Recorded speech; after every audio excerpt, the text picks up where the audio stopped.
நம்மளை விட்டு போனவங்க, மாண்டு மடிஞ்சவங்க. ஏன்னா நம்ம ஒரு ஆள் நம்மளை இறந்துட்டாங்கன்னா மேல சந்திரனு கூட தான் இருக்கிறாங்க, ஸ்டாரா இருக்கிறாங்க தான் நம்ம இது பண்றோம். அந்த மாதிரி ஒரு இதுல கூட நம்ம இது பண்ணி நம்ம கொடுத்தோம்னா அந்த தெய்வங்களுடைய அனுகிரகம் நமக்கு கிடைக்கும். வீட்டுல கல்யாணம் ஆகாம இருக்கிறதுக்கான இதுகளை மாறும். வீட்டுல அந்த திருமண தடைகள் இருக்குது, அந்த மாதிரிப்பட்ட பிரச்சனைகள் இருந்தாலும், இல்ல குழந்தை பாக்கியம் இல்லாம இருக்குது, புத்திர பாக்கியம் குறைவா இருக்குது, இந்த மாதிரிப்பட்டவங்களை இந்த மாதிரிப்பட்ட சுமங்கலி இது பண்ணி வீட்டுல வச்சு படைச்சு சாமி கும்பிட்டு அதுக்கப்புறம் அந்த எல்லாருக்கும் ஒரு இது கொடுக்குறது.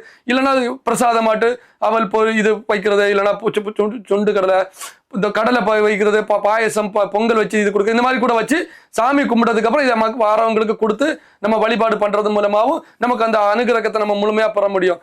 அதாவது பௌர்ணமி எங்கும்போது பௌர்ணமிங்கும்போது இந்த சூரியனுக்கிட்ட இருந்து ஒளியை வாங்கி நமக்கு பிரதிபலிக்கிறது.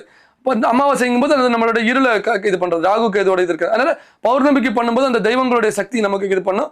கண்டிப்பா நீங்க கோயிலுக்கு போய் பண்ணாலும் சரி இந்த பரிகாரம், இல்ல நம்ம வீட்டுல வச்சே பண்ணி வீட்டுக்கு பக்கத்துல இருக்க சுமங்கலிக்கு கொடுத்தாலும் சரி, இல்ல கோயிலே நம்ம இதெல்லாம் பண்ணி இந்த பொருட்கள் எல்லாம் வீட்டிலேயே படைச்சு சாமிக்கு நைவேத்தியம் பண்ணிக்கிட்டு அங்க வார சுமங்கலிகளுக்கு கொடுத்து அவங்க கிட்ட இருந்து அருளாசி காலில் விழுந்து அருளாசி வாங்கிட்டு வந்தாலும் நமக்கு நினைச்ச காரியங்கள் நமக்கு நடந்து கொடுக்கும்.